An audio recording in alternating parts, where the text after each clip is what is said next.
Hey, good morning, everyone. You're watching Breakfast Television on City. Thanks for turning us on this morning. We're talking parenting advice right now, how to navigate the holidays specifically if you're a divorced or separated parent with kids. And our parenting expert, Julie Freedman Smith, joining us this morning with some advice. And you said, Ted, off the top, you got to kind of not pretend it's something that it's not, and especially if it's the first time for families going through this, yes, right? Definitely. And, you know, if the families are, if everybody's collaborating and working together and it can work smoothly, wonderful. Yeah.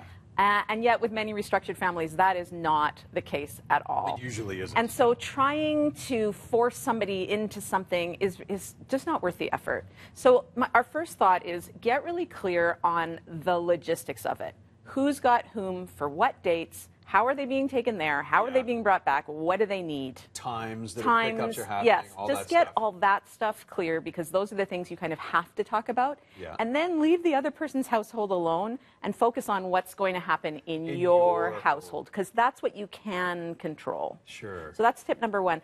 Tip number two, and this is really what you said at the outset, is let's not pretend that it's the way it used to be. Mm-hmm. So some people try to kind of completely do all the traditions that happened before, but then it's like there's a missing hole, like the person's been cut out of it, the person who's not there.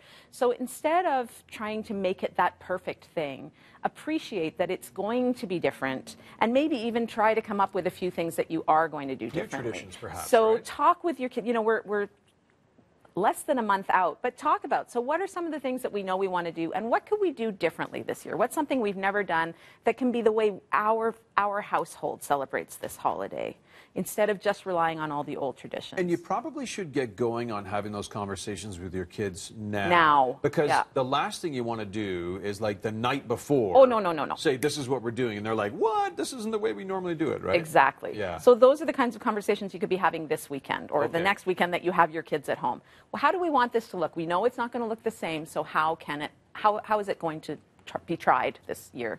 You know, is there a new recipe we want to try? Should we all go skating somewhere?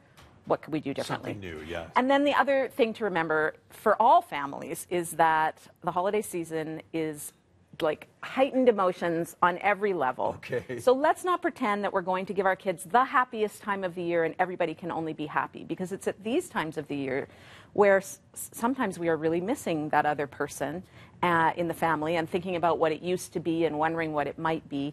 And so just allowing that there could be lots of feelings, maybe giving people time to be able to go off on their own a little bit. Oh, that's a good point. I didn't even think of that. Just this is a changing time, and so just being truthful about it instead of, hey, we're going to have a happy time, no one's allowed to be sad. Do you recommend also building in like letting the kids obviously have some space if they need it, but as a parent you may need it too? You may, and you may not be able to get it. Yeah. Although there are probably ways that we can all do that a little bit. So is there another relative that's joining you? Can you go off and take a walk or do something? You know, are the kids going to watch a Christmas movie and you can just go and have a cry zone out for a little bit, or whatever you need to do. So just be fair to everybody instead of trying to make it something that it's not. Okay, good advice. Thank you. It is an edgy time of year, possibly, for sure. right? Yeah, and this kind of heightens it for sure. Thanks, Julie. Good sound advice. I appreciate that. I'm sure lots of people, I've been through it personally. You can get through it. I'm on the good side of it now, yes, but it does work out. It really does. Thanks, Julie.